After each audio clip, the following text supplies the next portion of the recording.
ধর্মতলায় তৃণমূলের ২১শে জুলাইয়ের পাল্টা জলপাইগুড়ির ফুলবাড়িতে উত্তরকন্যা অভিযান গেরুয়া শিবিরের।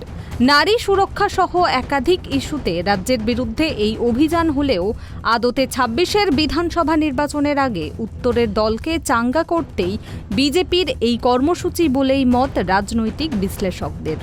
যুব মোর্চার ডাকে কর্মসূচি হলেও প্রধান বক্তা রাজ্যের বিরোধী দলনেতা শুভেন্দু অধিকারী। রবিবার সকাল থেকে মঞ্চ বাঁধার কাজের তদারকি করেন স্থানীয় বিজেপি নেতৃত্ব থেকে যুব মোর্চার রাজ্য সভাপতি ইন্দ্রনীল খাঁ। জনতা যুব মোর্চা সারা বছর তৃণমূলের রক্তচক্ষু উপেক্ষা করে লড়াই দেওয়ার জন্য প্রস্তুত থাকে এবং তৃণমূল যত অন্যায় করে মানুষের সঙ্গে তত আমাদের তীব্র হয় আমাদের প্রতিবাদ।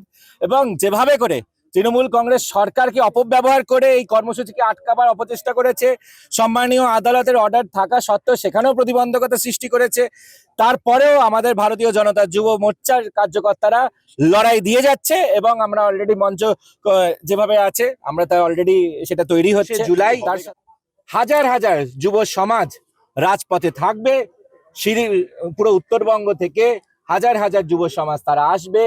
একেবারে উত্তরবঙ্গের যে সেক্রেটারিয়েট বিল্ডিং সেই উত্তরকন্যার অভিমুখে পায়ে পা মিলিয়ে এগিয়ে আসবে। যুব মোর্চার এই কর্মসূচির জল আদালত অবধি গড়িয়েছে।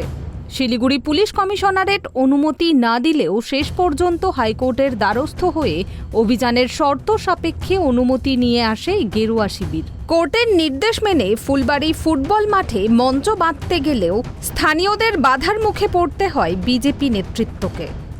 যদিও পরে পুলিশ প্রশাসন স্থানীয়দের সঙ্গে কথা বলে হাইকোর্টের নির্দেশ মেনে পুলিশ পিকেট বসিয়ে মঞ্চ বাঁধার কাজ শুরু হয়।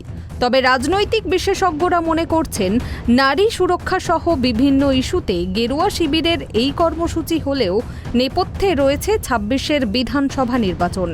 রাজ্য জুড়ে তৃণমূলের দাপাদাপি হলেও উত্তরবঙ্গে সে অর্থে ঘাসফুল ফোটাতে পারেনি শাসক দল।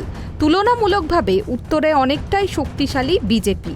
বিধানসভা নির্বাচনের বাকি আর মাত্র কয়েক মাস। এই পরিস্থিতিতে এই কর্মসূচির মধ্যে দিয়েই উত্তরের নেতা কর্মীদের মনোবল চাঙ্গা করে জয়ের ধারা অব্যাহত রাখতে চাইছে রাজ্য বিজেপি নেতৃত্ব। শিলিগুড়ি থেকে অংশুমান চক্রবর্তীর রিপোর্ট, ট্রাইব টিভি বাংলা।